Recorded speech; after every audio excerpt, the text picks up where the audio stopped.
નમસ્કાર. સ્વરાજનો સંગ્રામ, સ્થાનિક સ્વરાજની ચૂંટણી અને તેના પરિણામો, રસાકસી ભર્યો માહોલ જોવા મળી રહ્યો છે. એક બાદ એક અપડેટ પણ સામે આવી રહી છે, તેના પર નજર કરીશું. જે અપડેટ મળી રહી છે, મતગણતરી ચાલુ છે અને ભાજપ જીત તરફ આગળ. કાંધલ જાડેજાની આગેવાનીમાં કુતિયાણામાં સમાજવાદી પાર્ટીની જીત થઈ છે. કુતિયાણામાં સમાજવાદી પાર્ટીની જીત, જેમાં કુતિયાણામાં 14 પર સમાજવાદી પાર્ટી છે, ત્યારે કે 10 બેઠક પર ભાજપ વિજેતા થઈ છે. કાંધલ જાડેજાએ ખુદ મેદાનમાં ઉતરવું પડ્યું હતું. તેમની સામે ઢેલીબેન હતા. કુતિયાણામાં સમાજવાદી પાર્ટીએ નગરપાલિકા બનાવી છે, અપસેટ કહી શકાય. કાંધલ જાડેજાની આગેવાનીમાં કુતિયાણામાં સમાજવાદી પાર્ટીની જીત થઈ છે. 14 બેઠક પર સમાજવાદી પાર્ટીની જીત. આ સાથે 10 બેઠક પર ભાજપ વિજેતા બન્યું છે. આ બેઠક એવી હતી કે જ્યાં રસાકસી જોવા મળી હતી. કાંધલ જાડેજા ખુદ મેદાનમાં ઉતર્યા હતા. તેમની સામે ઢેલીબેન હતા, પરંતુ સમાજવાદી પાર્ટીએ આ બેઠક જીતી હોવાના હાલ તો અપડેટ મળી રહી છે. કાંધલ જાડેજાની આગેવાનીમાં સમાજવાદી પાર્ટીની એક મોટી જીત કુતિયાણા બેઠક પર કહી શકાય. અત્યાર સુધી જે અપડેટ સામે આવી રહી છે, કુતિયાણામાં 14 પર સમાજવાદી પાર્ટી છે. વધુ એક અપડેટ પર નજર કરી દઈશું. સ્વરાજનો સંગ્રામ, વધુ એક અપડેટ. ધ્રોલ નગરપાલિકામાં વોર્ડ નંબર 5માં કોંગ્રેસની પેનલનો વિજય થયો છે. ચલો, કોંગ્રેસ માટે એક સારા સમાચાર. ધ્રોલ નગરપાલિકામાં કુલ 6 વોર્ડમાં 24 બેઠકો પર રસાકસી જોવા મળી છે. કાલાવડ, જામજોધપુર નગરપાલિકામાં ભાજપનો ભગવો લહેરાયો છે. તો એક તરફ કોંગ્રેસની જીતના પણ સમાચાર છે. વોર્ડ નંબર 5માં કોંગ્રેસની પેનલનો વિજય થયો હોવાના સમાચાર. કોંગ્રેસ માટે એક સારા અને ખુશીના સમાચાર ધ્રોલ નગરપાલિકાથી. ધ્રોલ નગરપાલિકામાં કુલ 6 વોર્ડમાં 24 બેઠકો પર રસાકસી ભર્યો માહોલ જોવા મળ્યો હતો. વોર્ડ નંબર 5માં કોંગ્રેસની જીત. આ સાથે કાલાવડ અને જામજોધપુર નગરપાલિકામાં ભાજપનો ભગવો લહેરાયો છે. ભાજપ જીત તરફ આગળ વધી રહી છે અને કોંગ્રેસ માટે સારા સમાચાર. વોર્ડ નંબર 5માં કોંગ્રેસની પેનલનો વિજય થયો છે. એક મહાનગરપાલિકા અને 66 નગરપાલિકાનું રિઝલ્ટ આવી રહ્યું છે. ધ્રોલ નગરપાલિકામાં કુલ 6 વોર્ડમાં 24 બેઠકો પર રસાકસી ભર્યો માહોલ. આ પહેલા કુતિયાણા બેઠકની પણ વાત કરી. કુતિયાણા નગરપાલિકામાં 14 બેઠકો પર સમાજવાદી પાર્ટીની જીત થઈ છે. તો 34 નગરપાલિકામાં ભાજપની ભવ્ય જીત હોવાના પણ અપડેટ સામે આવી રહ્યા છે.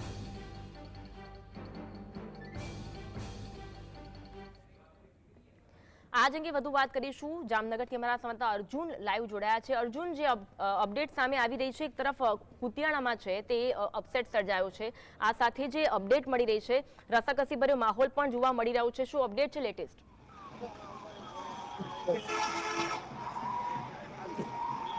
અર્જુન, ચૂંટણીનું જે પરિણામનો જયારે આજે દિવસ છે, ત્યારે હાલ જે ધ્રોલ નગરપાલિકામાં જે 24 બેઠક પર જે ચૂંટણીનો જંગ છે તે ખેલાયો હતો, તેમાં રસાકસીનો માહોલ જે છે તે જોવા મળી રહ્યો છે. કારણ કે 12 બેઠક પર અત્યાર સુધીમાં 5 વોર્ડની જે ગણતરી છે તે પૂર્ણ થઈ છે, જેમાંથી 12 બેઠક પર જે ભાજપનો ભગવો લહેરાયો છે, તો 8 બેઠક પર જે કોંગ્રેસ છે તે અત્યારે હાલ જે તેનો વિજય થયો છે. એટલે કે જે રસાકસીનો માહોલ જે છે તે ધ્રોલ નગરપાલિકામાં જોવા મળી રહ્યો છે. તો બીજી તરફ કાલાવડ અને જામજોધપુર જે નગરપાલિકા છે તેમાં ભાજપનો ભગવો ફરી એક વખત લહેરાયો છે.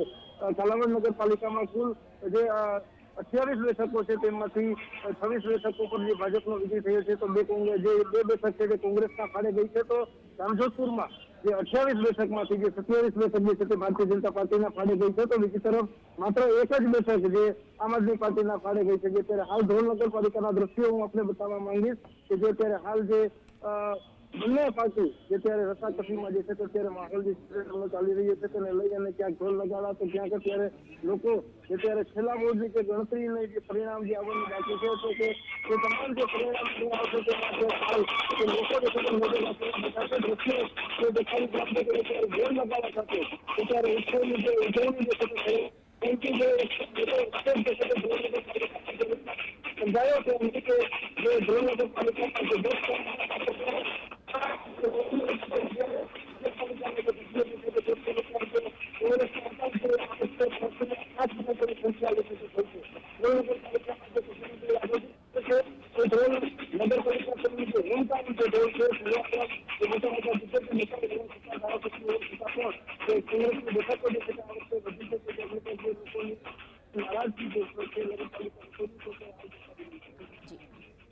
આભાર જોડાવા માટે અને માહિતી આપવા માટે. તો રસાકસી ભર્યો માહોલ છે. ભાજપના કાર્યકર્તામાં ઉત્સાહ જોવા મળી રહ્યો છે. ધ્રોલ નગરપાલિકામાં કુલ 6 વોર્ડમાં 24 બેઠકો પર રસાકસી જોવા મળી છે। 12 બેઠકો પર ભાજપ, 8 બેઠક પર કોંગ્રેસ જોવા મળ્યું છે અને કોંગ્રેસના કાર્યકર્તાઓમાં પણ ખુશી, આ સાથે ભાજપના કાર્યકર્તાઓ ઢોલ નગારા સાથે આ ખુશી વ્યક્ત કરતા પણ જોવા મળ્યા। ધ્રોલ નગરપાલિકામાં વોર્ડ નંબર 5માં કોંગ્રેસની પેનલનો વિજય થયો હોવાનો પણ અપડેટ મળી રહ્યા છે। કોંગ્રેસ માટે આ સારા સમાચાર। ધ્રોલ નગરપાલિકામાં કુલ 6 વોર્ડમાં 24 બેઠકો પર રસાકસી જોવા મળી રહી છે। આપણે થોડીવાર પહેલા દ્રશ્યો પણ જોયા। ભાજપમાં તેને લઈને ખુશીનો માહોલ છે। ભાજપના કાર્યકર્તાઓ ખુશી વ્યક્ત કરતા પણ જોવા મળ્યા। કાલાવાડ, જામજોધપુરમાં પણ અપડેટ સામે આવી રહી છે અને તેના કારણે ભાજપનો ભગવો જે અલગ અલગ સ્થળે જોવા મળી રહ્યું છે તેના કારણે ભાજપના કાર્યકર્તામાં ઉત્સાહ બમણો છે। કોંગ્રેસ પણ એક બાદ એક સ્ટેપ આગળ વધી રહી છે। તો પડપડની અપડેટ સવારથી જીએસટીવી આપને આપી રહ્યું છે। સ્થાનિક સ્વરાજની ચૂંટણીના આજે પરિણામ છે। રસાકસી ભર્યો માહોલ સવારથી જ જોવા મળી રહ્યો છે।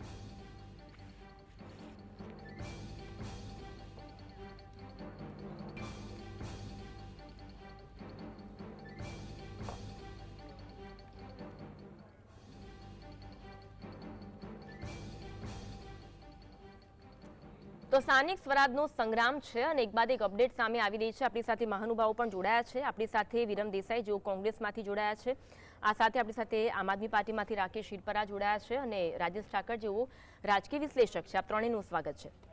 રાજેશભાઈ, પહેલો પ્રશ્ન આપને, સવારથી રસાકસી ભર્યો માહોલ જોવા મળી રહ્યો છે, અપસેટ પણ જોવા મળી રહ્યા છે અમુક નગરપાલિકાઓમાં, શું લાગી રહ્યું છે આપને સવારથી જે હિલચાલ છે? જો એક સ્થાનિક પ્રશ્નોને લઈ અને સ્થાનિક નેટવર્કને લઈને આ ચૂંટણીઓ લડાતી હોય છે, એની અંદર તમે સેમ્પલ સાઇઝ જોશો, આમ તો ભારતીય જનતા પાર્ટી લગભગ 90% સીટો ઉપર જીતી રહી છે, જે અત્યાર સુધીનો જે ટ્રેન્ડ છે એનો, અને 2 નગરપાલિકાઓ સિવાયની લગભગ બધી નગરપાલિકાઓ ઉપર ટ્રેન્ડ એવું બતાવે છે કે ભારતીય જનતા પાર્ટી એની અંદર વિજયી થઈ શકે। પણ જ્યાં આગળ લડનારા લોકો દેખાયા છે ત્યાં લોકોએ વિપક્ષને મત આપ્યો છે। આની અંદર આ સેમ્પલ સાઇઝમાં તમારે એ સમજવું પડે।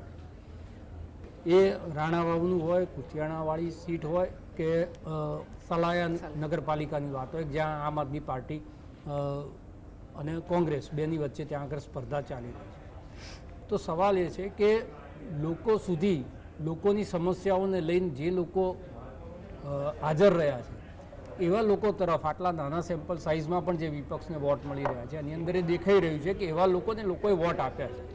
ત્યાં આગળ પાર્ટી નથી ચાલી, પાર્ટીનું નેતૃત્વ નથી ચાલ્યું, નેટવર્ક નથી ચાલ્યું। કાંધલ જાડેજા એ એનસીપીમાં હોય તો એનસીપીમાંથી જીતે, એ કોંગ્રેસની સાથે હોય તો કોંગ્રેસને એનો લાભ થાય, ભાજપ સાથે થાય ભાજપનો એનો લાભ થાય। આજે સપાના સિમ્બોલ ઉપર એ લોકો ત્યાં આગળ ચૂંટણી લડી રહ્યા છે, એટલે સપા તો ખાલી માત્ર એનું સિમ્બોલ છે, બાકી કાંધલનું જે નેટવર્ક છે ત્યાં આગળ, એટલે એમની ત્યાં આગળ વ્યક્તિગત જીત છે। એટલે પ્રજા જે લોકોની વચ્ચે રહેતી વ્યક્તિ હોય એવી વ્યક્તિની સાથે જતી હોય છે। આ એ 2 સેમ્પલની અંદરથી આપણને દેખાઈ રહ્યું છે। પણ મોટા ભાગે તમે જોશો તો સમસ્યાઓ આપણે દર વખતે ચોમાસામાં પણ ચર્ચતા આવીએ છીએ। દરેક વખતે જ્યારે વહીવટી નિષ્ફળતાઓ થાય, અરણીકાંડ થાય, અગ્નિકાંડ થાય, મોરબીનો બ્રિજવાળો કાંડ થાય કે બીજી ત્રીજી વાતો થાય, હોસ્પિટલોની આરોગ્યની સેવાઓની વાત હોય, પીએચસી સેન્ટરોની વાત હોય, સ્થાનિક જે પ્રાથમિક શાળાઓ છે એ પ્રાથમિક શાળાઓની સ્થિતિની વાત થાય, આ બધી જ સમસ્યાઓ જે છે સમસ્યાઓના હોવા છતાં વિપક્ષની વિકલ્પ શૂન્યતા એનો લાભ ભારતીય જનતા પાર્ટી વારંવાર લઈ જાય છે। હું કાયમ કહેતો આવ્યો છું કે ઘણા બધા એવું કહેતા હોય છે કે ભારતીય જનતા પાર્ટીનું માઇક્રો મેનેજમેન્ટ છે, પણ હું એવું સમજુ છું કે એની સામે વિપક્ષનું મિસમેનેજમેન્ટ વધારે કામ કરે છે। બિલકુલ, એક તો માઇક્રો મેનેજમેન્ટ, એમની પાસે સંસાધનો છે, એમની પાસે પેઇડ વર્કર ઉભા પરંતુ એવા આક્ષેપ પણ લાગે છે કે સામ દામ દંડ ભેદની નીતિ પણ ક્યાંક ભાજપ અપનાવતું હોય છે, તેવા આક્ષેપ પણ જોવા મળે છે। એ તો રાજનીતિ છે એટલે એ બધું એની અંદર થવાનું જ છે, પણ એ સામદાન દંડ ભેદ પણ જ્યાં આગળ લોકો લડી રહ્યા છે એવા લોકોને એ નથી નડતું। તમે જુઓ એની અંદર પણ એ તમે કોઈ પણ પરિણામ હોય એની અંદર એક નાની જે છે એ દ્રષ્ટિકોણ તમારે રાખવો પડે કે અહીંયા ભારતીય જનતા પાર્ટી હારી તો કેમ હારી? તમે હારો છો એના તો તમને તમારા કારણ તમને ખબર જ હોય, તમારો રોગ શું છે એનું નિદાન તો તમને ખબર હોય, પણ ભારતીય જનતા પાર્ટી આ સ્થિતિમાં કોઈ એક જગ્યાએ હારે છે તો એના ફેક્ટર તમે શોધીને જુઓ તો તમને ઘણી બધી ખબર પડી જાય કે અમને હરાવવા માટે તમારે શું કરવું પડે। તો સૌથી પહેલું તો પ્રજાની વચ્ચે, પ્રજા માટે આપણે લડીએ છીએ એ પ્રજાને દેખાવું જોઈએ। દાખલા તરીકે કોઈ સરકારની યોજના જ છે, પણ સરકારની યોજના જો વિપક્ષનો કાર્યકર્તા પણ લઈ અને મતદારને મદદરૂપ થાય છે, ભલે સરકારની યોજના હોય પણ એનો લાભ એ જે તે કાર્યકર્તા એના પક્ષને અપાઈ શકતો હોય છે. એટલે સોશિયલ મીડિયાના માધ્યમથી નીચે જે સડકનું માધ્યમ છે, જે સૌથી વધારે પ્રભાવી છે, એટલે સ્થાનિક મુદ્દાઓ જે માં જે સોલ્યુશન લાવે કદાચ તેની સરકાર બને. અને કારણ કે આમાં તો ઉમેદવારો લગભગ એવા હોય છે કે જે આના મતદારોમાંથી 60% મતદારો સાથે રોજે રોજના સંપર્કમાં. બિલકુલ, કારણ કે અમરેલીમાં આપણે જોયું લેટર કાંડ આવ્યો છતાં પણ કોઈ અસર તેની જોવા નથી મળી. રાજેશભાઈ આંગે આગળ વાત કરીશું. આપણી સાથે કોંગ્રેસમાંથી વિરમભાઈ પણ છે. વિરમભાઈ, કોંગ્રેસ ધીમે ધીમે ખાતું ખોલાવી રહી છે અને કોંગ્રેસ માટે સારા સમાચાર, પરંતુ પ્રદર્શન એટલું સારું અત્યાર સુધી જોવા નથી મળ્યું. શું કહેશો આપ? નહીં, ચોક્કસ બાબત છે, પણ જે પરિસ્થિતિ પાછલી ચૂંટણીઓની જો આપણે વાત કરીએ, જે ચૂંટણીઓમાં અમારા એકદમ પરિસ્થિતિ એટલી વિકટ બની હતી કે અમે ક્યાંક એકદમ દરેક જગ્યાએ જોઈએ તો શૂન્ય અને અમારા મેન્ડેટ પણ નહોતા પહોંચાડી શકાય. એ પરિસ્થિતિનું નિર્માણ થયું હતું અને કેમ થયું હતું એ આપના માધ્યમથી લોકોએ જાણ્યું પણ છે અને બધાને ખબર પણ છે. પણ આજની જે પરિસ્થિતિમાં આપણે જોઈ રહ્યા છીએ તો ક્યાંક અમે આગળ વધી રહ્યા છીએ, એ અમારા માટે એક પોઝિટિવ બાબત છે. અમે લોકોના પ્રશ્નોને લઈ અને રોડ ઉપર બી ઉતર્યા છીએ. એ પછી પાયલ ગોટીની વાત હોય, એ અમાનવીય કૃત્ય જે થતું હતું, જે મહિલાઓના સન્માન માટેની જે વાત હતી, તો એમાં પણ અમે અગ્રેસર રહ્યા છીએ અને અમે એમનો અવાજ બનીને બહાર આવ્યા છીએ. પણ જેમ રાજેશભાઈએ કીધું કે સામદામ દંડ ભેદની નીતિ જે તમે વાત કરીને એમને જે જવાબ બી રાજેશભાઈએ જે એક આપ્યો કે આ જે લોકો લડે છે જીતે પણ છે ત્યાં આગળ, પણ પરિસ્થિતિ એવી નથી હોતી. દરેક જગ્યાએ રાજનીતિનો પણ આ એક ભાગ છે કે એ વિચારતા પણ હોય છે કે દરેક જગ્યાએ જો આપણે આ કરીશું તો ક્યાંક શંકા વધુ પ્રબળ બનશે લોકોની અને એને લઈને અમુક બેઠકોને છોડી દેતા હોય છે. પરંતુ અમે ત્યાં નથી દેખાયા અથવા તો અમે ક્યાંક ઉણા ઉતર્યા છીએ અને ત્યાં પહોંચવા. વિમલભાઈ, જ્યાં કોંગ્રેસ જીતી છે ત્યાં સામદામ દંડ ભેદને અપનાવ્યું નહીં હોય એવું લાગે છે? નહીં, એવું નહીં. હું સમજાવું છું તમને. હું એક રાષ્ટ્રીય લેવલ ઉપર તમને એના પરિપ્રેક્ષમાં હું આ વાત કરું તો કે જેમ કે તમે જુઓ કે અમને એવું કહેવામાં આવતું હતું કે ભાઈ તમે જ્યાં જીતો છો ક્યાં ત્યાં કેમ કંઈ કશું કહેતા નથી. તો જેમ કે ઝારખંડની આપણે વાત કરીએ અને મુંબઈની મહારાષ્ટ્રની વાત કરીએ તો મહારાષ્ટ્ર એક મોટું રાજ્ય છે, સમજો. એટલે એમને કોઈ પણ ભોગે જીતવું છે તો એ જીતાડે, પણ એમાં ઝારખંડમાં એટલો રસ નથી લેતા અને ઝારખંડ એ વિપક્ષ જ્યારે જીતી જાય છે એટલે એની નોંધ પણ નથી લેવાતી. તમે સમજો આખી વસ્તુ. આ હું શું કહેવા માંગુ છું એ આપ અને આપણા દર્શકો સારી રીતે સમજી શકે છે. આ પરિણામો ક્યાં મેનેજ થતા હોય છે એ બધું જ આપણે જાણીએ છીએ. પણ તે છતાં પણ 30 વર્ષથી આજે કોંગ્રેસનું શાસન ગુજરાતની અંદર નથી, પણ અમે આજે પણ લડી રહ્યા છીએ, ઝઝૂમી રહ્યા છીએ. એ પ્રજાના પ્રાણ પ્રશ્નોને લઈને અમે લડીએ છીએ, પણ ક્યાંક હજુ મતદાતાને અમે મતદાન મથક સુધી લઈ જવામાં ક્યાંક હજુ ઉણા ઉતરી રહ્યા છીએ. એ વાત ચોક્કસ છે અને એટલા માટે જ આ પરિણામ અત્યારે આપણે જોઈ રહ્યા છીએ. ઓકે, રાકેશભાઈ, સલાયામાં જે પરિણામ જોવા મળ્યા છે આપ માટે ચોક્કસ તે ખુશી કહી શકાય, પરંતુ અન્ય જે નગરપાલિકા છે ત્યાં જે પરિણામો છે તે દુઃખી કરનાર આમ આદમી પાર્ટી માટે. જી બિલકુલ, સાચી વાત છે. તો સૌપ્રથમ તો જે જગ્યાએ જે ઉમેદવારો જીતી રહ્યા છે એમને શુભેચ્છાઓ, એમની પાર્ટીને શુભેચ્છાઓ. સાથે સાથે અમારું કામ હતું કે પ્રજાના પ્રશ્નોને વાચા આપી એના માટે લડવું. ટાંચા સાધનો છે અમારી પાસે, પૈસા અને એ બધી સંસાધનોની ખૂબ તકલીફ છે, છતાંય જેટલી જગ્યાએ જેટલી તાકાતથી મજબૂતાઈથી લડી શકાય એટલી જગ્યાએ અમે લડ્યા છીએ. 30થી વધુ ઉમેદવારો અત્યાર સુધીમાં, એવા અપડેટ છે એ પ્રમાણે 30થી વધુ ઉમેદવારો અત્યાર સુધીમાં આમ આદમી પાર્ટીના વિજયી બન્યા છે અલગ અલગ જગ્યાએ. હજી વધારે ગણતરીઓ ચાલુ છે, અપડેટ આવી રહી છે. તો જે પણ ગુજરાતની પ્રજાએ આ મેન્ડેટ આપ્યો છે અને આ બીજી ઘણી બધી સીટો એવી છે કે જ્યાં બીજા નંબરે રહ્યા છીએ, કોઈ પાતળી સરસાઈ માર્જિનથી હાર્યા છીએ. તો ગુજરાતની પ્રજા છે એક વિકલ્પને સ્વીકારી રહી છે, એટલે સંપૂર્ણપણે નથી સ્વીકારી રહી, કારણ કે મેં કીધું એમ અમારી પાસે સંસાધનો, પૈસા, લોકો સુધી મેસેજ પહોંચાડવા માટેના જે માધ્યમો હોય એની ખૂબ ક્ષતિઓ છે, એની ખૂબ કમી છે. તો આ જે કાંઈ કમીઓ છે એને સુધારીશું અને આવનારા દિવસોમાં હજી વધારે સક્ષમ રીતે ગુજરાતની પ્રજાનો અવાજ બનીને નીકળીશું. સાથે સાથે ગુજરાતની જે નગરપાલિકાઓમાં અને નાના જે આ નગર તાલુકાઓમાં, જિલ્લાઓમાં જે સમસ્યાઓ છે એ સમસ્યાઓ તો ભાજપ જીતી જવાની છે. તો એ કારણ કે ઓલરેડી ઘણી જગ્યા એવી છે કે જ્યાં ઓલરેડી ભાજપનું શાસન હતું, ફરીવાર ભાજપ જીત્યું છે. તેનાથી એવું નથી કે સમસ્યાઓનું સમાધાન થઈ ગયું છે. રોડ રસ્તાની સમસ્યાઓ એવી ને એવી છે, ગટરની સમસ્યાઓ, સાફ સફાઈની સમસ્યાઓ, સુરક્ષાની સમસ્યાઓ, એ તમામ એ પ્રકારની જ છે. તો આના માટે મજબૂત રીતે વિપક્ષ બનીને એનો અવાજ પણ ઉઠાવતા રહીશું અને જ્યાં સલાયા જેવી નગરપાલિકાઓમાં જ્યાં ચૂંટીને જીતીશું ત્યાં સત્તાના બળથી પોતાનો અધિકાર, પોતાનું કર્તવ્ય સમજીને કામ પણ કરીશું. ઓકે, રાકેશભાઈ, પરંતુ દિલ્હીનો જે જખમ લાગ્યો છે એ આ પરિણામથી થોડું રૂઝ આવ્યું હોય આમ આદમી પાર્ટીને તેવું લાગે, એવું કહી શકાય? એટલે જખમ તો શું છે કે દિલ્હીનું જે પરિણામ છે એ પરિણામ છે, અને કોઈ રાજકીય પાર્ટીને માટે હાર અને જીત થતી રહેતી હોય છે, પણ બિલકુલ ગુજરાતની પ્રજાએ આજે આ પ્રતિસાદ આપ્યો છે એનાથી આમ આદમી પાર્ટીના કાર્યકર્તાઓમાં ઉત્સાહ છે, ઉમંગ છે, અને હજી વધારે આમ આદમી પાર્ટીનો સંદેશ, આમ આદમી પાર્ટીની વિચારધારાને ઘર ઘર સુધી લઈ જવા માટે મહેનત કરીશું. રાજેશભાઈ, આ વખતની જે સ્થાનિક સ્વરાજની ચૂંટણી હતી, તમામ પ્રકારની આપણે એડી ચોટીનું જોર દરેક પક્ષોએ લગાવ્યા. આપણે કચ્છના રાપરમાંથી વિડીયો પણ જોયો, 500 રૂપિયા મતદારોને આપવાની વાત પણ હતી, પરંતુ છતાં પણ એવા સમાચાર પણ છે કે કચ્છના રાપરમાં ભાજપની જીત થઈ છે. તો શામદામ દંડભેદની નીતિ અપનાવવામાં આવી, એ જનતા સામે પણ આવી, પરંતુ કોઈ અસર જોવા નથી મળતી. અમરેલીની વાત પણ એમાં લઈ લો. ના, બિલકુલ સાચી વાત છે. એમાં લોકોને ધમકાવા સુધીના વિડીયો પણ આવ્યા કે ભાઈ અમને મત નહીં આપો તો તમારા મકાન જે છે અમે તોડી પાડીશું. એટલે એક પ્રકારનો ડર બેસાડવાના વિડીયો પણ આવ્યા. એની સાથે સાથે પૈસાની વહેંચણી થતી હોય એના વિડીયો પણ સામે આવ્યા છે. આ બધી જ વસ્તુઓ છે. ચૂંટણી પંચના કેટલાક નિર્ણયો છે એ પણ વિવાદાસ્પદ રહ્યા છે. આ બધી વાત છે, પણ તમે આ જ ભારતીય જનતા પાર્ટીની પેટર્નની સામે તમારે લડવાનું છે. તમારા દુશ્મનની પ્રકૃતિ બદલાવાની નથી. તમારે પ્રકૃતિની સામે જ જે છે એ લડાઈ લડવાની છે. ગઈ વખતનું જે પરિણામ હતું એમાં 18 નગરપાલિકાઓ કોંગ્રેસ પાસે હતી.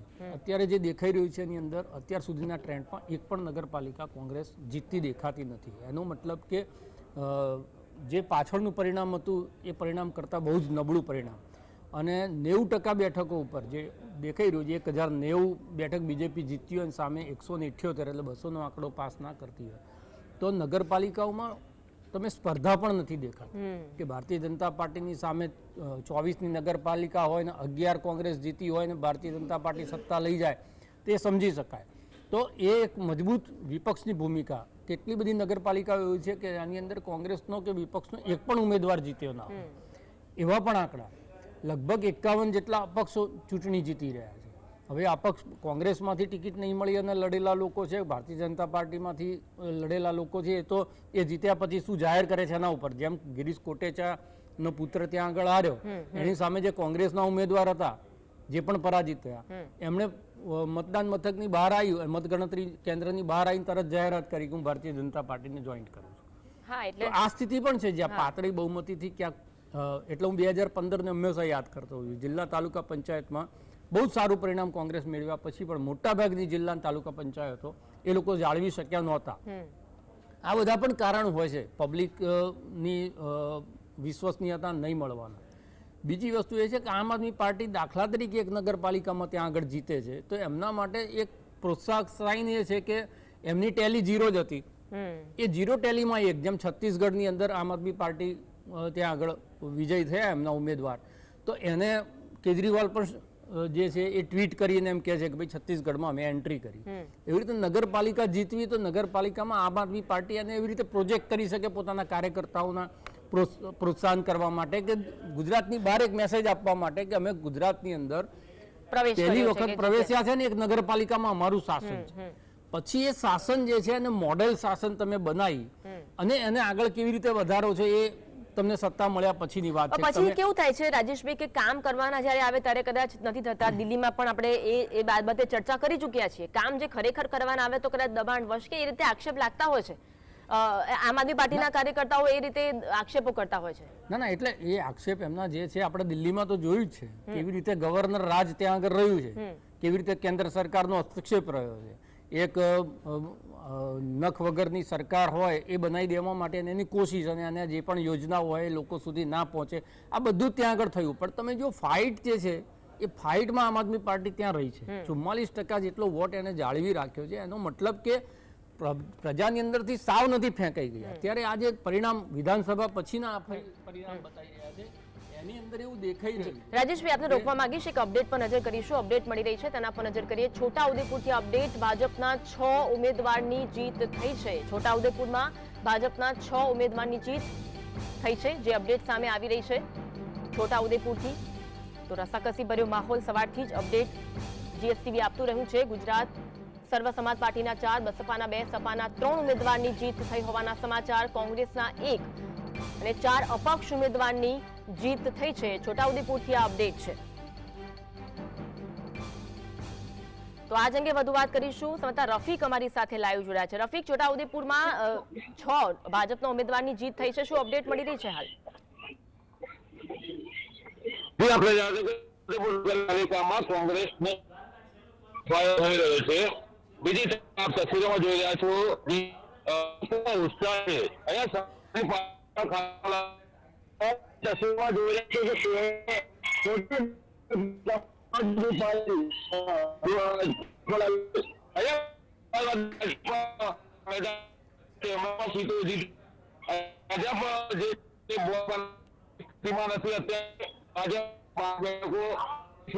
બે વાર્ડની ગણતરી ચાલે છે.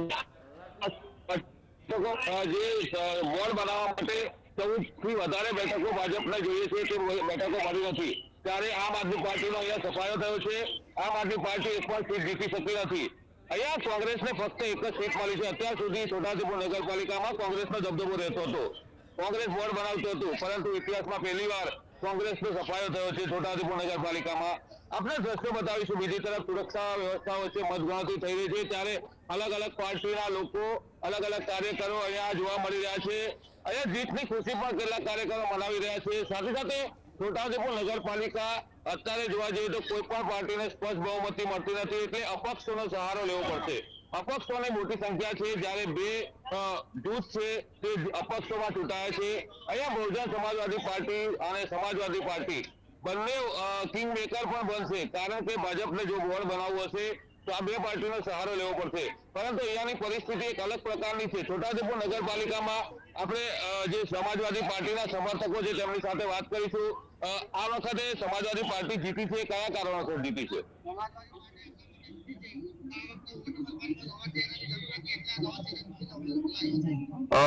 કયા કારણો એવા હતા કે આ વખતે કોંગ્રેસનો સફાયો થયો?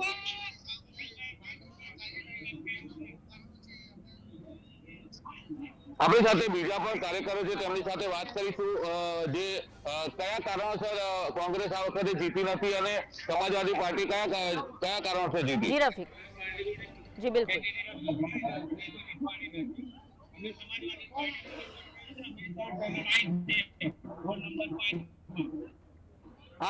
મતદારો છે, ઉત્સાહ મનાવી રહ્યા છે. છોટાઉદેપુર નગરપાલિકામાં હવે કોનો બોર્ડ બનશે તે તો હવે પરિણામો જયારે પૂરા જાહેર થશે ત્યાર પછી ખબર પડશે. રફીક ધણીવાલા, જીએસટી, છોટાઉદેપુર. આભાર રફીક જોડાવા માટે. તો છોટાઉદેપુરમાં ભાજપના 6 ઉમેદવારની જીત છે, સપાની જીત. આપણે રાજેશભાઈ સાથે વાત કરતા. રાજેશભાઈ, જે એક બાદ એક પરિવર્તન પણ ક્યાંક અમુક જગ્યાએ જોવા મળી રહ્યું છે. સલાયની વાત કરીએ, આપણે આ સાથે કુતિયાણાની વાત કરીએ, છોટાઉદેપુરની વાત કરીએ, ત્યાં મતદારો છે કે કયા કયા પ્રશ્નને જોઈને, એટલે કઈ કઈ બાબતોને જોઈને મત આપ્યા હોઈ શકે, શું લાગે છે આપને?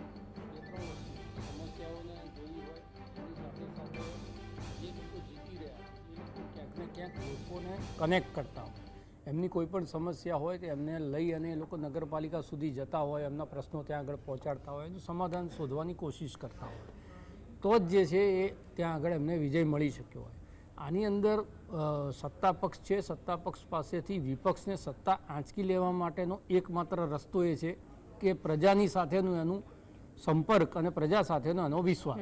આ બે તમે કેળવો તો ગમે એટલી શક્તિઓ કામે લગાડી દેવામાં આવે, એમાં પૈસા હોય કે એજન્સીઓનો દુરુપયોગ હોય, આ બધું જ હોવા છતાં એ પરિણામ તમારી, કારણ કે એક એક વ્યક્તિને ડરાઈ શકે એ પરિસ્થિતિ થતી નથી. આ પાર્ટીના કાર્યકર્તાઓને ડરાઈ શકે.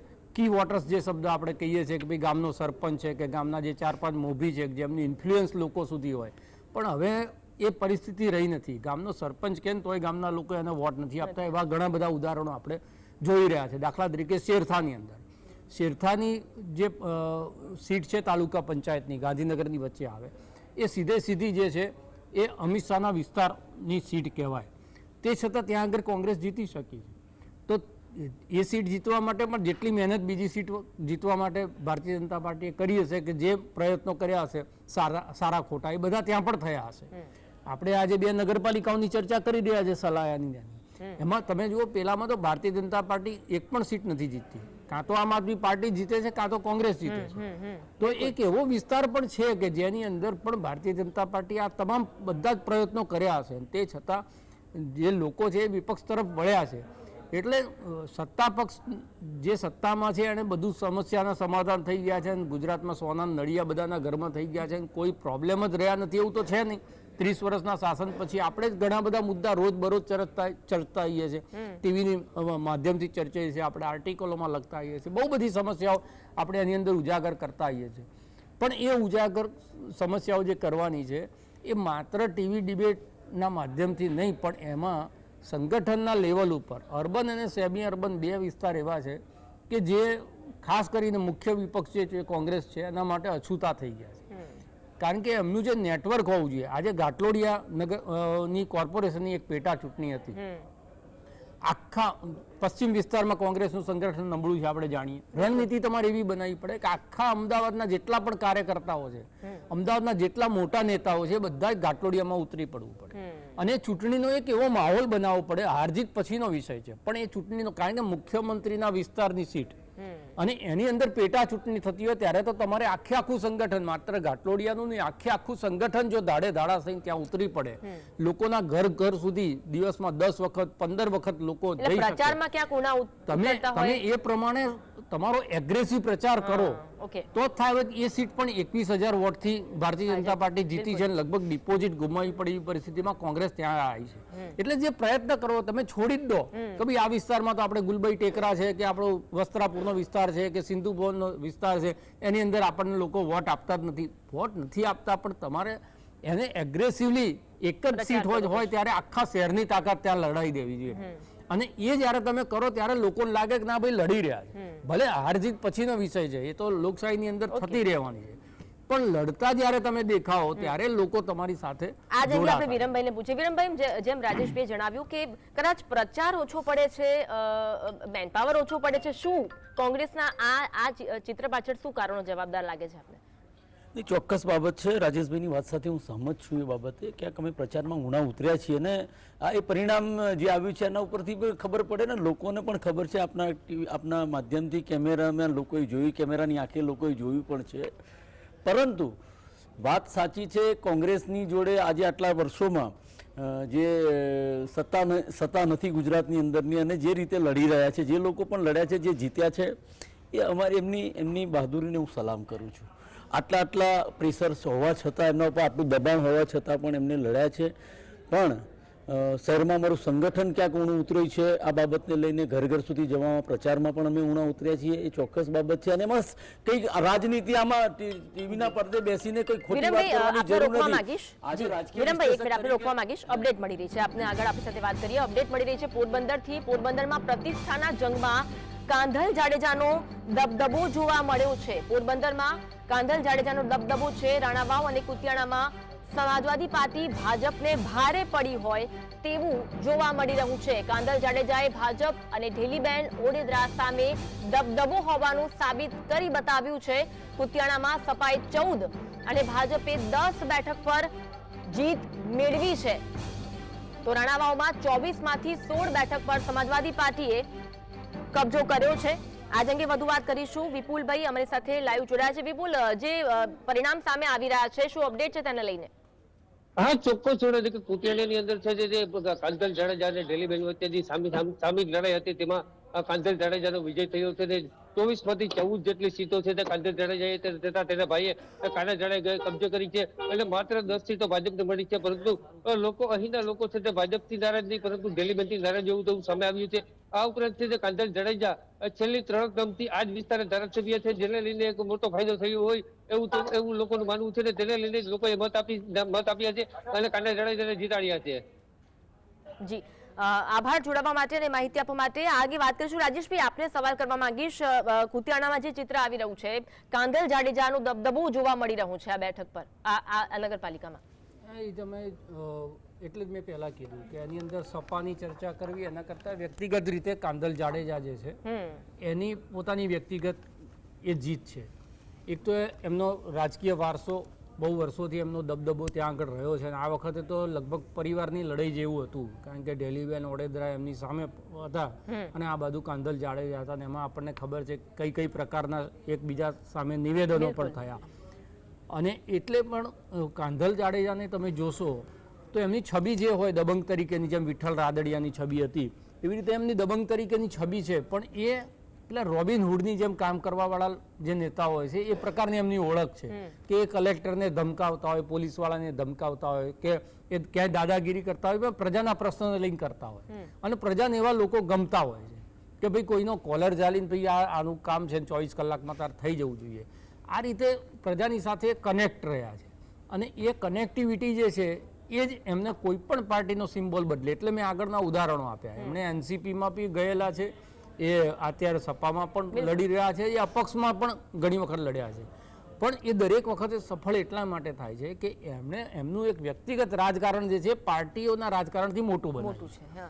અને સ્થાનિક સ્વરાજની ચૂંટણીમાં આ જ સમજવાની વાત છે. આની અંદર ક્યારેય કોઈ જમ્મુ કાશ્મીરમાં ધારા 370 અહીંયા ક્યાં તો મારા નળમાં પાણી આવે છે કે નહીં, આ જ લોકો જોતા હોય છે. એટલે નળ, ગટર અને રસ્તા જેવી સામાન્ય સુવિધાઓ સામે લડાતી આ ચૂંટણી, અને એની અંદર નાના નાના કામ લઈને લોકો કોની પાસે જશે? ધારાસભ્ય પાસે નહીં જાય, જે કામ કરે તેની પાસે, એ સંસદ સભ્ય પાસે નહીં જાય, એ તો એનો જે સ્થાનિક કાર્યકર્તા હશે જે તે પાર્ટીનો એની પાસે જશે. ત્યાંથી એને કેવી પોઝિટિવ જે એપ્રોચ મળે છે એના આધાર ઉપર એ જે છે એનો નિર્ણય લેવાનો છે. અને એટલા માટે અહીંયા ચૂંટણી હારવીને એનું મતલબ એ થાય કે તમે તમારા ફાઉન્ડેશન નબળું થઈ જાય. એટલે આ વસ્તુ રાજેશભાઈ સાબિત કરી બતાવે છે પક્ષની સાથે સાથે વ્યક્તિનું પણ કેટલું વર્ચસ્વ જગ્યાએ હોવું જોઈએ પણ સાબિત કરે છે. રાકેશભાઈ, શું લાગે છે જે અપડેટ અને પરિણામ સામે આવી રહ્યા છે રાણાવાવ કુતિયાણામાં હોય, ચલો સલાયામાં તો આમ આદમી પાર્ટી માટે સારા સમાચાર, પરંતુ જો ગઠબંધન થયું હોત કોંગ્રેસ આમ આદમી પાર્ટી વચ્ચે તો ચિત્ર કંઈક અલગ હોત અથવા તો બંનેને ફાયદો થયો તેવું લાગે છે આપને? રાકેશભાઈ, રાકેશભાઈ અવાજ આવી રહ્યો છે આપને? હા, મારો અવાજ આવી રહ્યો છે? જી, આવી રહ્યો છે. હા, કોંગ્રેસ સાથે સંકલન કરવાની વાતચીત કરવાના પૂરા પ્રયાસો કર્યા હતા, પણ અને જ્યાં શક્ય બન્યું ત્યાં જેવી રીતે કે ગારિયાધારની નગરપાલિકામાં કોંગ્રેસ સાથે ગઠબંધન કરીને જ લડ્યા છે. તો જ્યાં શક્ય બન્યું સ્થાનિક લેવલના સમીકરણો બેઠા ત્યાં બિલકુલ કરેલું છે, જ્યાં નથી થયું ત્યાં અલગ અલગ લડ્યા છે. તો બસ એ જ છે મુખ્ય વાત છે. મેં જે કહ્યું એમ મુદ્દાઓની લડાઈ છે, અને રાજેશભાઈએ પણ કહ્યું એમ કે આ ચૂંટણી સામાન્ય રીતે સ્થાનિક સમીકરણો વધારે જોવાતા હોય છે પક્ષ પાર્ટી કરતાંય, કારણ કે ખૂબ નેરો માર્જિનથી હારજીત થતી હોય છે. કોઈ ઉમેદવારને 100 મત વધારે મળી જાય તો એ જીતી જતો હોય છે, કોઈને 20-30 મત આમથી તેમ ક્રોસ થઈ જાય, કપાઈ જાય તો હારી જતો હોય છે. તો આમાં સ્થાનિક ઉમેદવારનું પણ ખૂબ મહત્વ હોય છે પાર્ટીની સાથે સાથે. તો બિલકુલ અમે જે જગ્યાએ સારા ઉમેદવારો આપી શક્યા ત્યાં આપ્યા છીએ. ગઠબંધનની વાત છે તો ગઠબંધન જ્યાં શક્ય બન્યું ત્યાં કર્યું છે, જ્યાં નથી શક્ય બની શક્યું ત્યાં નથી કર્યું. પણ વાત લડાઈ મુદ્દાઓની છે ને, આ મુદ્દાઓની લડાઈ પણ આગળ લડતા રહીશું.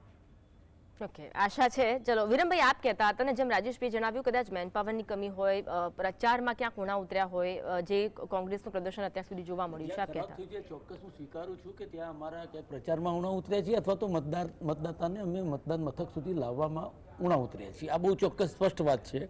અને રાજેશભાઈએ જે કીધું એ રીતે અમારી સામે સરકારી તંત્ર આખું કામે લાગેલું હોય, સામદામ દંડ ભેદની નીતિ જ્યારે અપનાવતા હોય, અને જે આપણે જાહેરમાં જે વિડીયો જોયા છે જ્યાં ધાક ધમકી આપવામાં આવી છે, જ્યાં રૂપિયા વેચવામાં આવે છે, આની ફરિયાદ પણ ઓફિશિયલ થયેલી છે, પણ ચૂંટણી તંત્ર જે પરિણામ પર તેની અસર નથી. નહીં, પણ હું એ જ કહું છું, પણ જ્યારે આપણું જે ચૂંટણી પંચ છે એ જ આના નિર્ણય લેવામાં ક્યાંક ઊણું ઉતરતું હોય, આમાં પરિણામ ના આપી શકતું હોય, તો પછી આપણે બીજે તો વાત, એટલે વાળત જ્યારે ચીવડા ગરતી હોય ત્યારે દર વખતે કોંગ્રેસ વાળા ક્યાંક ઈવીએમ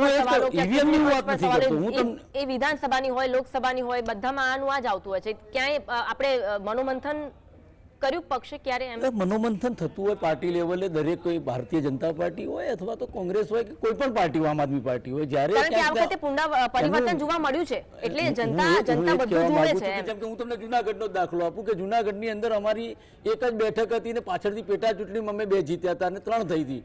આજે અત્યારે આપણે જે ચિત્ર જોઈ રહ્યા છીએ એમાં અત્યારે 11 બેઠક ઉપર છે, એટલે અમે ત્યાં પણ અમે આગળ આવ્યા છીએ, બરોબર છે. પણ કહેવાનો મતલબ એ છે કે આ એક ઉદાહરણ તમને પૂરું પાડું છું કે આપણી જે ચૂંટણી પંચ છે એ કેટલું દબાયેલું છે, કેવી રીતને કામ કરી રહ્યું છે, વાલા દવાલાની નીતિ છે, અહીંયા સ્પષ્ટ દેખાય છે, પરિણામો આવી ગયા છે અત્યારે. તો એ બીજી બાબતો જે તમે હમણાં ઈવીએમનો ઉલ્લેખ કર્યો તો એમાં પણ શંકા પ્રેરે. આવું જ્યારે થતું હોય, સ્પષ્ટ દેખાતું જ્યાં પગલાં ના લેવાતા હોય, તો એમાં અમને અવસર, આ મોકો પણ મળે છે કહેવાનો. તો સલાહમાં ઈવીએમ નો કોઈ મુદ્દો નથી. હું તમને શું કહું છું કે જ્યારે અમે સ્પષ્ટ ફરિયાદ કરી હોય, આપણે લોકોએ જોયું છે એની વિશેની જ્યારે ફરિયાદ થઈ એમાં ચૂંટણી પંચ કોઈ પગલાં ન લેતું હોય Okay. તો બીજામાં જે આપણે નથી દેખાયું ત્યાં પણ નહીં કર્યું એની શું ખાતરી છે? આ સ્પષ્ટ વાત છે. રાજેશભાઈ, જ્યારે એટલે કોંગ્રેસ હોય કે આમ આદમી પાર્ટી હોય, જ્યારે કદાચ હાર ભાળી જાય અથવા તો હાર થાય ત્યારે ઈવીએમ નો અને ચૂંટણી પંચનો મુદ્દો જોવા મળતો હોય છે, જ્યારે જીતે ત્યારે મુદ્દા કોઈ જ ધ્યાન નથી આવતા. અત્યારે વિરમભાઈએ જણાવ્યું, તો ખરેખર શું લાગી રહ્યું છે જે પરિવર્તન થયું અમુક જગ્યાએ, એ શું છે, એ શું સાબિત કરે છે? ના, એટલે ઈવીએમના મુદ્દાને આટલી જ ગંભીરતાથી જો લેવાતો હોય તો કોંગ્રેસે ઈવીએમ વગરની ચૂંટણીમાં, કારણ કે ગુમાવવાનું કશું છે નહીં, આમે પણ એક પણ નગરપાલિકા નથી, જી, ઈવીએમ વગર અમે ચૂંટણીનો બહિષ્કાર કરીશું, આ નિર્ણય લેવો. કમસે કમ સ્થાનિક સ્વરાજની ચૂંટણીની અંદર તો એ નિર્ણય લેવો જ જોઈએ કે ભાઈ અમને આના ઉપર વિશ્વાસ નથી અને અમે આ સાથે સંમત નથી. બીજી વસ્તુ એ છે કે એને કાં તો ટેકનિકલ રીતે તમારે એને પ્રૂવ કરવું પડે, લોકોના મગજમાં એ વાતની સત્યતા સ્થાપિત કરવી પડે. ચૂંટણી પંચ પણ પ્રશ્નો નથી એવું નથી, ચૂંટણી પંચ પર બહુ પ્રશ્નો છે. આપણે લોકસભા વખતે જોયું છે ને વિધાનસભા વખતે જોયું છે કેવી રીતે 10 દિવસ પછી વોટ પર્સન્ટેજ છે એને સુધારી અને આપવામાં આવે છે. મેં ચૂંટણી ઈવીએમમાં મેં પ્રશ્ન નથી ઉઠાવ્યો, મેં એમ કહ્યું અરે કોંગ્રેસ તો ઉઠાવતું જ આવ્યું છે પ્રશ્ન. હું અત્યારે જે વાત કરી રહ્યો છું એ તમે કહ્યું એટલે હું એ વાત કરી રહ્યો છું કે જે રીતે ચૂંટણી એ આજે નહીં આવતું, પગલાં કાલે નથી આવશે, લેતું ક્યાંક, કાલે આવશે. એટલે ક્યાંક વાત તો મૂળ હું ઈવીએમ ની વાત નથી કરી મેં અત્યારે, એ હું કાલે આવશે ને સ્પષ્ટતા પણ કોંગ્રેસ કરી, હું તરફથી. સ્પષ્ટતા કરી લઉં છું ના, અત્યારે. એ બરોબર. હા. પણ તમે જુઓ ચૂંટણી પંચની જે પરિસ્થિતિ છે એમાં તો જે રીતે હવે ચૂંટણી પંચના અધ્યક્ષની નિમણૂક થઈ રહી છે એની અંદર સીધું છે કે ભાઈ કોણ નક્કી કરવાનું છે કોણ આવે, અને એ પ્રમાણે અત્યારે પણ જે છે એ જેમને અધ્યક્ષ નિમ્યા છે એ રામ મંદિર ટ્રસ્ટના જે છે સમિતિના સભ્ય રહી ચૂક્યા છે. જ્યારે સંવિધાનની દ્રષ્ટિએ અને લોકતંત્રની આદર્શ સ્થિતિ પ્રમાણે ધર્મ જે છે એ રાજનીતિ ઉપર પ્રભાવી ના હોવો જોઈએ, કાં તો ધર્મના આધાર ઉપર જે છે રાજનીતિ ના થવી જોઈએ, આ એનો એક પ્રાથમિક સિદ્ધાંત છે. પણ જે વ્યક્તિ જે છે એ રામ મંદિરની જે સમિતિ હતી એના મેમ્બર તરીકે તો હવે ચૂંટણી પંચના એ સભ્ય છે, એટલે એની માનસિકતા શું હોય તમને ખબર છે. એટલે જ મેં કીધું કે આ બધું તો છે જ. જે રીતે સુપ્રીમ કોર્ટના ચીફ જસ્ટિસ CJI અત્યારે ઇન્ટરવ્યૂ આપતા ફરે છે, પણ એમણે જે ગણપતિ વંદના કરી એ કોની વંદના હતી એ બધાને ખબર હતી.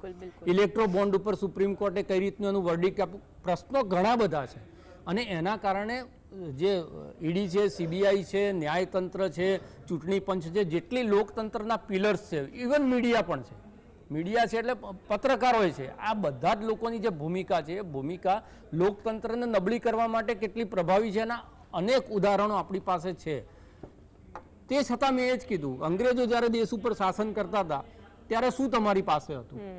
કશું જ નહોતું ને તમારી પાસે. એ વખતે તો અત્યારે તો ગોળી નથી ધરબી દેતા, એ તો જલિયાવાલા બાગની જેમ ગોળી માર દેતા હતા. અત્યારે તો 144માં તમને ઘરમાં નજર કેદ કરી લે છે નરેન્દ્રભાઈ આવવાના હોય તો. એ વખત તો ગોળી માર દેતા હતા. તે છતાં પણ એ સંઘર્ષ આપણે કર્યો અને સંઘર્ષમાંથી સફળતા મેળવી.